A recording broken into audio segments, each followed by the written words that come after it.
All right. Good morning, everybody. Thank you for joining us this morning for our virtual roundtable. Today's topic is positioning for success in the new normal. I'd like to thank our sponsor, Tyler Sales, for help putting this on. We really appreciate them. For those who don't know me, my name is Justin Pelham. I'm the communications specialist with Muskegon Lakeshore Chamber of Commerce. So thank you again for joining us this morning. We'll go over a few housekeeping rules before we start. I ask that everyone please keep their mics muted during the presentation portion of this meeting. The presentation will last about 15 minutes, and then we'll move into a question and answer segment. If you have a question, please type it in the chat, or you can go into the taskbar where it says manage participants and click the raise your hand button. That'll signal to me that you have a question, and I will call on you to ask your question. So once again, we'd like to thank Tyler Sales for being our sponsor today. We have two great presenters. We have Jason Piasecki from Revel, and we have Paula Kendra from Kendra Consulting. So I will turn it over to them right now and let them talk about positioning for success in the new normal. Okay, well, I'll get us started here. Thank you so much for inviting me, Justin. Good morning, everyone. It's good to be here with you. It's quite a situation we're going through right now. And, you know, really for the last about 7 weeks, we've all been pretty much in crisis management mode, trying to figure out how we're going to keep our businesses afloat, how we're going to keep our employees paid, and those kind of activities. But now that the governor's signaling she's going to start to reopen the economy, we need to figure out how we're going to pivot from crisis management mode into planning mode. So I pulled together a process that I'd like to share with you today for doing that. And I'm going to show you a chart that we'll make available after the program today. If I can figure out how to share my screen. So I'm going to walk you through this program that I pulled together. It's a real process that you and your team together can walk through to really get your business ready to relaunch. And the different steps that are involved are to analyze, predict, plan, and then communicate your plan. So as I said, we'll make this chart available to you later today. But let's just walk through those basic steps. As you think about moving from crisis management into a planning mode, I ask you to recognize two things that are kind of positives in this difficult situation. First is this really is an opportunity to relaunch your business with some insight and experience that you didn't have when you got started the first time around. So really rely on what you've already learned, what you know about your business going forward, and how you can make it even more successful than it has been in the past. And when you do that, I really encourage you to recognize and rely on the expertise of your team. You can leverage their insights and really work together to create a plan for the future. So let's start with how you're gonna start with analyzing the business. I encourage you to use a tool that I often use with my clients, and it's something many of you are familiar with. It's a SWOT analysis. And SWOT stands for strengths, weaknesses, opportunities, and threats. And this is the time when you look at your business, really use some honest introspection here. What is your company really good at delivering to the marketplace and pleasing customers with? And what things do you struggle with? Get those captured as your strengths and your weaknesses. And then think about the marketplace around you. What kind of opportunities and threats are we experiencing right now? Make sure you capture as much as you can, think as broadly as you can. This is a brainstorming activity. So once you get your SWOT analysis completed, you move into what I'm referring to as a prediction phase of this process. And here I think it's a good idea to do some scenario planning. The idea of scenario planning is putting together a concept of what you think could happen in the future. It's a way to really broaden your thinking and consider a very wide range of potential outcomes. So remember, if you try to do scenario planning, nobody has a crystal ball. Nobody knows exactly what's going to happen. Use your best judgment and predict a set of circumstances that you think could happen in the future. And some things that you might want to consider adding, elements that should be in your scenario are, what are different health condition scenarios that could play out? And in light of those different health conditions, what kind of government regulations might come forward for us that we need to deal with? What kind of response might happen from our competitors, and how might our customers respond? Those would be elements that I would definitely think you should include in each scenario that you put together. There are other things you can include as well. Be as broad as you can, be as imaginative as you can. And the other thing I would mention, when you do scenario planning, it's best to do an even number of scenarios. Do 2 scenarios or maybe 4 scenarios. The reason for that is if you do an odd number of scenarios, if you, for example, create 3 different scenarios, you will inevitably choose the middle scenario as the most likely one to occur. So just do an even number, 2 or 4 would be plenty. And once you have each of those different scenarios put together, which is a set of circumstances that could occur, then I think you should do an activity that I refer to as stop, start, continue. And it's a quick way to get a very high level look at the implications for your business. So you would say, what should our business stop doing in light of this set of circumstances? What should we start doing? What should we continue doing that we were doing in the past? So once you've completed both of those phases, the prediction and the analysis, now it's time to really put together a plan and translate all those different insights that you've come up with in sort of that blue sky world into an actual action plan. You begin that process by choosing the scenario that seems most likely to you. And then you put together a plan that says, we're going to take those stop, start, and continue activities and really make, really kind of blow those out and make a more robust plan. We know that the plan for reopening the economy is not clear. Again, nobody knows exactly what's going to happen.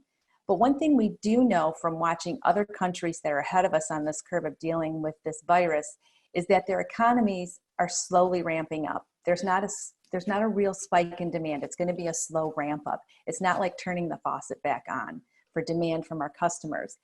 And again, I invite you to think about that as a positive. Take advantage of that opportunity to slowly ramp your business back up and ease back into the marketplace. It gives you time to test different parts of your plan and see what's working and what's not working. Remember that your customers have been experiencing uncertainty just like you. They don't know what's coming in the future either. So when you look at what kind of products and services you are going to make available right away coming out of the gate, make sure they are things that you're really confident in delivering. Make sure that your supply chain and your distribution partners are all on board with you to confidently deliver those products and services to your customers to help alleviate any kind of stress of your workers not being able to deliver what you promised or the customers being frustrated. Of course, every single one of your plans is going to look different depending on your industry and your business specifically, but there are a couple things that I think every plan needs to include. One is a robust plan to protect the health and safety of your workers and your employees and your customers. And the other is flexibility.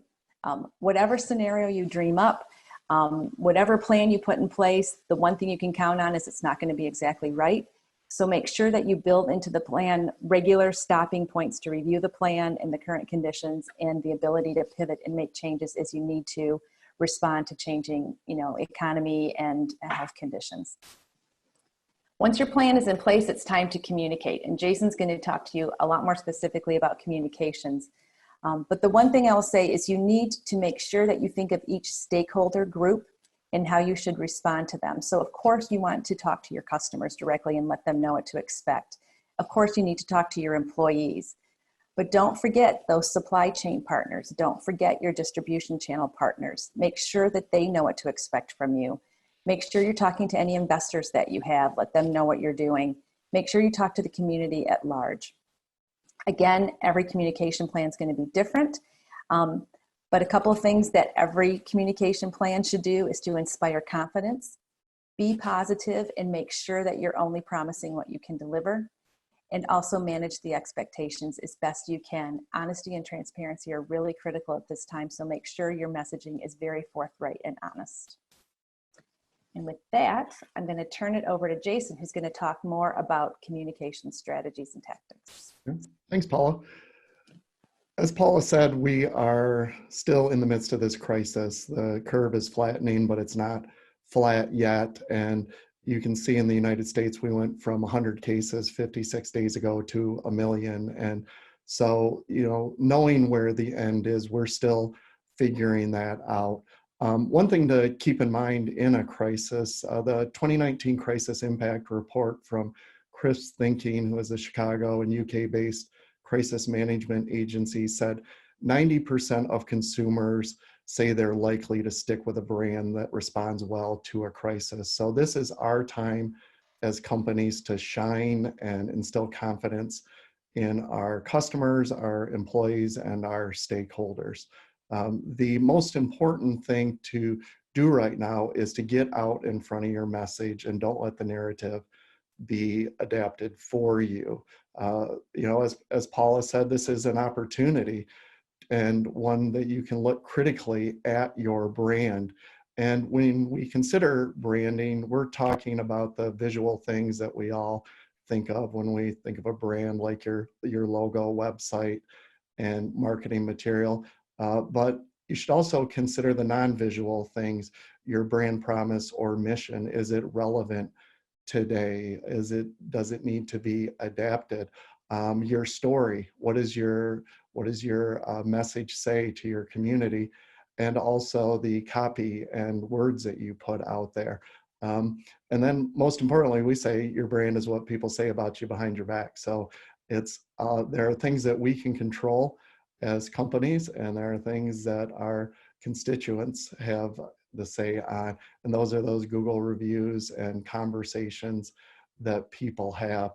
So it's really critical in this time to over communicate, and looking at your communication on three fronts. There's the emotional, being authentic, not losing faith in what's going on, your passion and being true to what you're all about. There's the rational and practical, all the steps in your plan to do business in this economy. Then there's the inspirational, and there's a thing called the Stockdale paradox that Vice Admiral Stockdale, who was the highest ranking prisoner in the Hanoi hotel back in the Vietnam War, said, is not losing faith in the end of the story and having confidence that we will get through this together. One thing that is essential in this time is to not stop marketing. And looking back at past history, the recession of 1981-82, companies that continued to market or increase their marketing actually increased their earnings over that time 2.5 times those that turned off marketing or ratcheted things down altogether. So your customers and your employees need to hear from you more than ever in this time. And thinking about this, if you've seen any of the memes or the videos out there that every COVID commercial is the same, I think it's okay now as marketers to shift our messages from "we're here to help" to "we're here to do business." And some of those ways that we're seeing that happen in our community is people are changing their focus from lead generation, in other words, getting more customers, to communication and education. And a few examples is iMove here, who does sports physical therapy. They can't see customers now. So they've taken their time with their trainers and they're doing online workouts and they're posting them to their social media and to YouTube.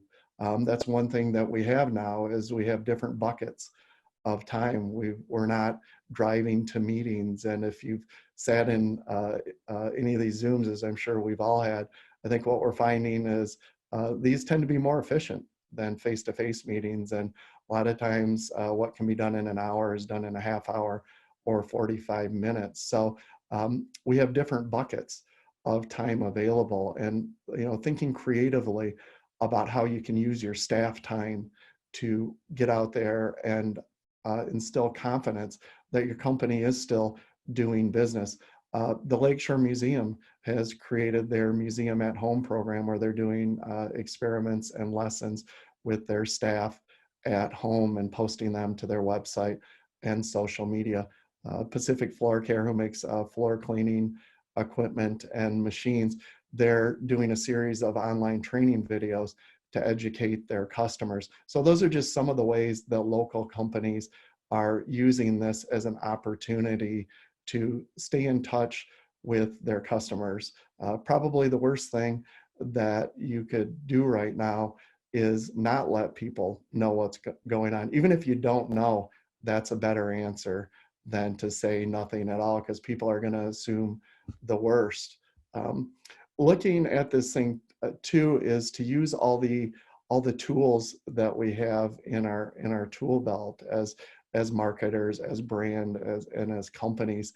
Looking at your website, and your website is going to be one of the first places that people go to find information about your company. Have you changed your messaging in the last 45 days since we've gone to working at home? Looking at things like using those big hero images on your website to let people know you're here, you're doing business, and how you're adapting. Maybe you have an alert bar on your website that you can turn on or off with a message about how you're doing business in this economy. Sending regular email, especially for B2B audiences, is the most effective way to reach your customers. And those emails should be consistent. If you're sending out a weekly email before the COVID crisis hit, continue doing that. Maybe even ramp it up a little bit to just let people know. Also in this time, customers expect to hear from your leaders, your CEOs. They need to be out in front of your brand and your messaging. A great way to do that is to leverage video. I think I could probably have counted the number of Zoom meetings that I led 6 weeks ago on one hand. I mean, now we can do these like we're falling out of bed. And so it's using that technology to adapt and to do business in the new normal. And the great thing about video as well is it creates a personality. It's a three-dimensional and something that you can't always get with copy or with photos. So it's a great opportunity to reach your customers. Also, posting on social media and looking at what you're doing with social now and having a consistent plan for communication. One of the things too is, many of us our resources are confined in a way where maybe we're not getting the same level of revenue as in the past, so we have to get creative. Maybe you're not able to work with an outside agency or a partner on your marketing in this time, but you have employees, and who knows your brand better than your employees? Getting them out there and putting them in front of your messaging, looking at different partners in your business. Are there cross-marketing opportunities? Like Paula said, your supply chain, staying in constant touch with them so they're ready to go when the economy ramps back up. And also maybe you got some family members that can lend in and in a pinch in this time. One of the great things about this is marketing can help you weather the storm and come out of this crisis as a stronger brand and company. So with that, I'll turn it back over to Justin for any questions anyone has. All right, thank you, Jason and Paula. Great presentation. And now we'll open it up for questions. If you have a question, you can either type it into the chat bar and I'll read the question, or you can go to the scroll bar at the bottom, click on Manage Participants, a sidebar will open up, and you can raise your hand to signify that you have a question, and I'll just call on you and you can ask your question. So with that, do we have any questions? All right, Dave, we'll start with you. Thanks, Paula, and thank you, Jason, for the message. I just want to say a couple of things from a downtown perspective and emphasize. First off is the emphasis on comfort and confidence of your customers or your visitors to your business or institutions from the health and safety standpoint. Being out here on the west end of the city, I'm on the bike path, the Lakeshore Trail a lot, and people are using social distance. I mean, they will get off the path, which is more than 6 feet wide, and pass a very clear distance. very intentional, very purposeful. So people are really into the specifics of the masks, the gloves, and the social distancing. And you need to have whatever space you're inviting the public into in an enclosed space to have that comfort and confidence. Secondly, I want to mention something that Cindy had asked of the governor in a prior conference call earlier this week, and that's about festivals and events.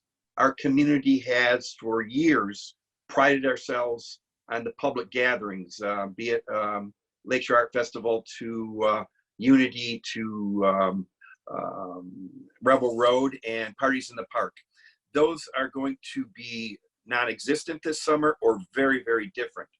And we as downtown institutions, businesses, or community that rely on that as a business generator or an accelerant to our economy, we've got to get creative about it and smart about it, and look in terms of also using the other advantage that we have always had, and that is wide spaces, open areas, great recreational opportunities in a very much a idyllic summer environment. So those are things that I think we need to worry about as a community and individual businesses. So the Take It Outdoors theme of the chamber has a lot of legs on it right now. So those are two things. And if you take a look at the festivals and events, anyone that goes downtown for Saturday's opening of the farmers market will see how different life is going to be as we get together as a community. So with that, I wish you all luck, health, and hopefully prosperity of your business. As we hit the reset button, I think we as a community are in a pretty good position. All right, thank you, Dave. Now I have a question to both Paula and Jason. Do you have any tips for brainstorming remotely? Brainstorming has helped us come up with marketing solutions, and that is challenging now because most teams are separated. Do you have tips on how companies can brainstorm and work together? Yeah, one of the things that we've been doing, and I think the remote brainstorming has some advantages even over the in-person. Being in this format where you have to be like a news anchor looking directly ahead, or people know you're doing something else, or spacing out. I think there's a level of engagement that's enhanced even over being in person. So, what we've been doing at Revel is a lot of Zooms, a lot of Google Hangout meets, and even some of our brainstorms to kick off projects.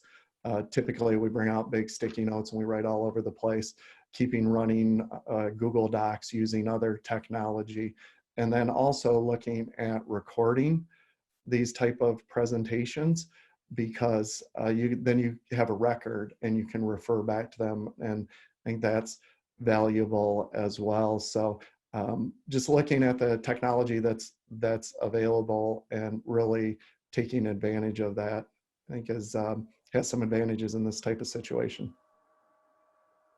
Yeah, the only All right. thing I would add to that is if you need to do brainstorming, and you might want to even consider doing some of it individually and then sharing documents. So, doing bullet points on even a Word document and then sharing that with one another. Another thing, like Jason said, where there's some advantages to that is we have a lot of introverts that we work with day to day who aren't very comfortable in brainstorming sessions in person. And if you allow them to work as an individual and then collaborate with others, you might get even more input from those types of individuals. So it really actually can be good to not all be in the same room for a brainstorming session. All right, thank you for those great answers, Jason and Paula. Are there any more questions? Do you feel like there is one marketing medium over another that is working well for retail businesses? Yeah, social media, without a doubt. And anytime we do research and surveys, social media ranks high, especially for retail and B2C, but also too just old-fashioned, signage. How many restaurants have we all driven by where they have that sign out that says, still open for business and takeout, and that just lets people know that you're available. Certainly social, and as I had said before, I know this question was specifically on retail, but email for B2B. And make sure your website's up to date. If your website has not changed since this whole thing started, you're missing the boat, because people are going to go there and they're going to look and see. And one thing that is just, Muskegon never ceases to amaze me, is how the community is banded together during this situation and leveraging other people's networks. In social media, you might have 1,000, 2,000 followers or likes. In another business that has another 1,000. Just cross marketing is a great way to expand your audience, and just been seeing a ton of that around here. All right. I have another one. What would you say as far as COVID communication fatigue and not being able to reach customers because they are just overwhelmed with information? Are you seeing that customers are feeling fatigued because of all the COVID information? Oh yeah, I'd say we're COVIDed out. And it's okay, just reading articles. It's okay to market in this time and to get your message out, and because we want to come out of this stronger together and in business. So I think it's that shift, and it's doing it with tact and consideration of really what is your message. People want to know, if you're a bakery, how can they get a loaf of bread if they can't just walk through the door? So it's okay to do that. But I would certainly say we're here to help. We get that. We're all here to help each other. Right. I think just being as specific as you can about what they can expect from your business. How are you going to be open for business? What's going to be available? Is it everything you normally offer? Is it, a truncated offering? Just don't worry about over communicating. Keep moving forward, because people who are loyal to your brand, they do want a connection point from you. They want to know what's happening. We're all sitting in our houses wondering, is this open? Is that open? Can I get this? What will happen if I drive my car there? Will the doors be open? Continue to communicate. All right, I have another question. Muskegon County is really large, and we have a lot of rural areas. What's the best way to reach out to those who might not be on social media or don't have the internet out in those rural areas? Direct mail is great for that. I was talking to someone doing some research interviews this week, and we talking about media preferences, and direct mail. United States Postal Service, they have a thing called Every Door Mail, I believe it is, where you can really blanket. It's Every Door Direct Mail. I'm looking at it too. Sorry, Every Door Direct Mail. Yes, where you can really target a neighborhood, you can target a zip code, and it's fairly cost effective, and so that's a great way to get your message out. I mean, how much mail do you actually get? I have 2 high school seniors and a sophomore in high school, so they're literally racing to get the mail because it's something to do, and I think all of us are kind of open to different mediums. So certainly for rural, recommend direct mail as a cost-effective way to reach people. All right. We are getting down to that 9:30 mark, but our presenters have agreed to stay on to answer a few more questions. But before we do that, I just want to put out that you could join us tonight at 4:30 for our virtual STIR event. Our special guest will be Steve Olson, the Chamber Board Chair. He'll start off the session. It's a good time just to hang out and relax and network with all the Chamber members and everyone that is invited. So I will ask one more question, and feel free to bring them on. This one is, tech companies are going to be the big winners for COVID. Any thoughts on how companies such as machine shops with no web presence can emerge a winner?